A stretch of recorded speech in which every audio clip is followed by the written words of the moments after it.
Hello दोस्तों, स्वागत है आपका हमारे YouTube चैनल में। आज हम लोग डिस्कस करेंगे एनटीपीसी सीबीटी 2 परीक्षा 2022 की 15 जून सेकंड शिफ्ट का एनालिसिस डिस्कस करेंगे। हमें सारे क्वेश्चंस मिल भी गए हैं जो कि स्टूडेंट द्वारा दिए गए हैं।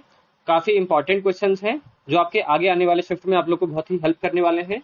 100% रियल क्वेश्चंस हैं। पहला क्वेश्चन जानते हैं कि किस राज्य ने खेल नर्सरी योजना शुरू करी है।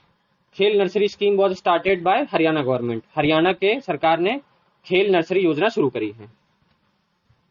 दूसरा क्वेश्चन है, सन 1957 में लाल किले पर शहनाई किसने बजाई थी। तो जब हमारा देश आजाद हुआ था सन 1957 में, जब झंडा फहराया जा रहा था, तब लाल किला पर शहनाई बजाई थी उस्ताद बिस्मिल्लाह खान ने। कोंकण सैन्य अभ्यास 2000 कहाँ आयोजित किया गया था। तो Konkan military exercise 2021 was conducted in India. Bharat में इसका आयोजन किया गया था। किसके किसके बीच में हुआ था? इंडिया और यूनाइटेड किंगडम के बीच में हुआ था। दूसरा क्वेश्चन, 40वां यूनेस्को विरासत स्थल किस राज्य में मौजूद है। 40th UNESCO heritage site is present in which state. तो करेक्ट आंसर हो जाएगा गुजरात में स्थित है, जो कि है हड़प्पा का ढोलावीरा साइट है। ये 40वीं यूनेस्को हेरिटेज साइट है। ये पूछा गया था कि राज्यसभा के उपसभापति कौन है। तो डिप्टी चेयरमैन ऑफ राज्यसभा का पूछा गया था आज की शिफ्ट में। तो करेक्ट आंसर हो जाएगा हरिवंश नारायण सिंह, जो कि 2020 से इस पद पर कार्यरत हैं। अल्पचैन पर्वत श्रृंखला कहाँ मौजूद है। ये एग्जाम में पूछा गया था। Alpine mountain is situated in which continent. Correct answer हो जाएगा नॉर्थ अमेरिका में है। अगर आपसे कंट्री पूछा होगा तो यूएसए और कनाडा से होके गुजरती है। दोनों कंट्रीज में पाया जाता है अल्पचैन माउंटेन। देखिए, चकमा शरणार्थी के बारे में पूछा गया था। चकमा रिफ्यूजी जो है वो किस देश से आए थे भारत में। तो इसका करेक्ट आंसर हो जाएगा बांग्लादेश से आए थे चकमा रिफ्यूजी इंडिया में। तुलसीदास का जन्म स्थल भी पूछा गया था। The birth place of Tulsidas. तो ये उत्तराखंड सोरोन डिस्ट्रिक्ट में, उत्तराखंड में जो है वहां पर इनका जन्म स्थल था। नोबेल प्राइज से पूछा गया था। जॉर्ज पेरिसी नोबेल प्राइज किस फील्ड में मिला था। ये ऐसे पूछा होगा कि फिजिक्स के क्षेत्र में 2021 का नोबेल प्राइज किसे मिला है। तो वो जॉर्ज पेरिसी को दिया गया है।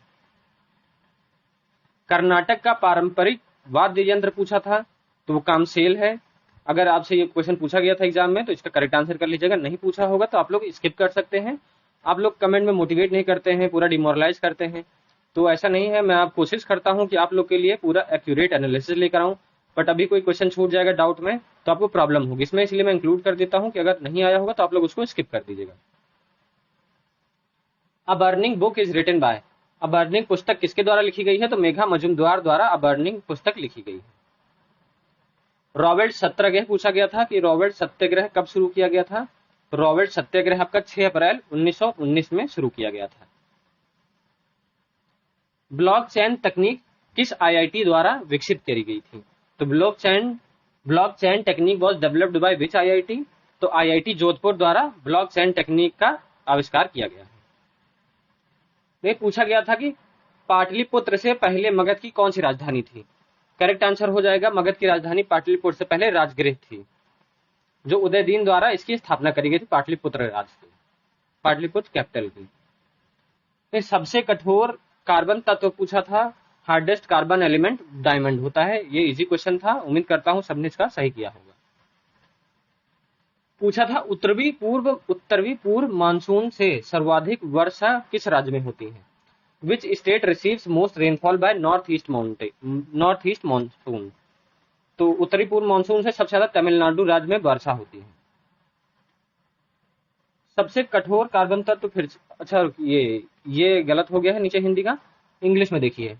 वो कौन सा धातु है जिसे हम चाकू से काट सकते हैं। तो करेक्ट आंसर हो जाएगा आपका, इसको आप कट कर दीजिएगा। ये हिंदी का क्वेश्चन गलत है, मिसप्रिंट हो गया है। मैं हिंदी बोल रहा हूं, इंग्लिश में सही है। कौन सा ऐसा धातु है जो चाकू से काटा जा सकता है, बहुत ही मुलायम होता है। तो करेक्ट आंसर आपको ऑप्शन से करना था, क्योंकि 3 धातु है जो चाकू से काटी जा सकती हैं। पहली सोडियम है, पोटेशियम है और लिथियम है। 3 धातु हैं जो काटी जा सकती हैं। आपको ऑप्शन से सही करना था।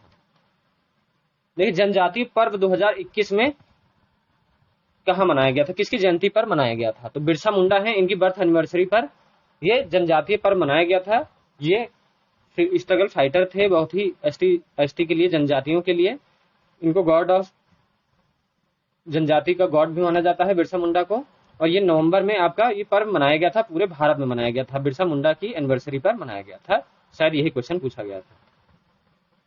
शांति स्वरूप भटनागर पुरस्कार पूछा गया था 2021 का, तो ये 11 लोगों को दिया गया है। तो आप लोग उसमें देख लीजिएगा, अरुण कुमार शुक्ला है जिसमें कि बहुत लोग थे, 11 लोगों को दिया गया है, 11 मेंबर्स को। तो आप लोग उसको ऑप्शन से करे होंगे, तो ये आपका शांति स्वरूप भटनागर अवार्ड से 2021 का पूछा गया था।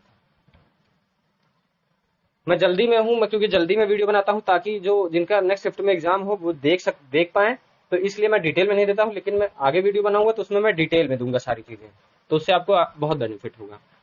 पूछा गया है IPv4 एड्रेस किसके बीच में होता है, तो आपका करेक्ट आंसर हो जाएगा 0 से 255 के बीच में इसकी रेंज होती है।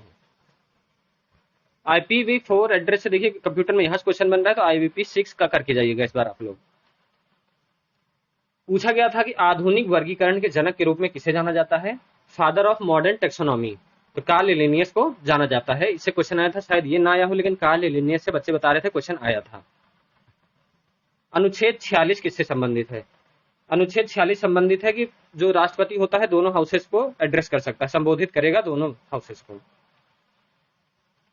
Judicial review impeachment of president is taken from which country, न्यायिक समीक्षा राष्ट्रपति का महाभियोग किस देश से लिया गया है, तो आपका यूनाइटेड स्टेट्स ऑफ अमेरिका से लिया गया है, USA से।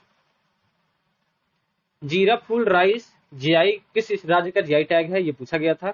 जीरा फूल चावल है छत्तीसगढ़ का जीआई टैग है। अब जीआई टैग से भी क्वेश्चन बन रहे हैं, अलग अलग से बन रहे हैं, पैटर्न रिपीट नहीं कर रहा है। कुछ टॉपिक्स में जैसे आर्टिकल्स है, इनका टॉपिक रिपीट कर रहा है। फेस्टिवल से पूछ रहा है, और आपका पूछ रहा है जनजातियों से पूछ रहा है। अब देखिए चिनूक आ गया, ये विंड से पूछ लिया है। ये किसी भी शिफ्ट में विंड से क्वेश्चन नहीं आया था, लेकिन इस बार आया है कि चिनूक जो विंड है वो किस महाद्वीप में बहती है, तो नॉर्थ अमेरिका में बहती है। ये गर्म हवा है। पूछा था फिजिकल न्यूट्रलिटी क्या है, तो आपको ऑप्शन में ये पूछा था कि नहीं, आप लोग बताइएगा इससे क्या पूछा था फिजिकल न्यूट्रलिटी के बारे में। ये पूछा था कि निम्नलिखित में से कौन सा त्योहार असम में माजुली द्वीप पर नहीं मनाया जाता है, तो कौन सा त्योहार है जो असम के माजुली द्वीप पर नहीं मनाया जाता है, तो सब बच्चे बता रहे थे ऑप्शन में गौरी पर्व था, तो अब गौरी पर्व मैंने रख दिया है।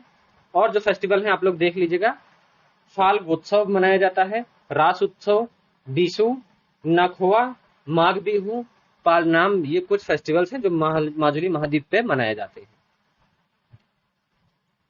क्वेश्चन में आया था एक कि किस देश के जो है लोग निवास करते हैं सिर्फ शहर में, गांव में निवास नहीं करते, तो स्विट्जरलैंड ऐसा देश है जहां के लोग सिर्फ सिटी में निवास करते हैं, गांव में नहीं निवास करते। आज के सेशन हमारा यहीं खत्म होता है। उम्मीद करता हूं आपको सेशन अच्छा लगा होगा, तो लाइक सब्सक्राइब जरूर करिएगा। हेलो दोस्तों।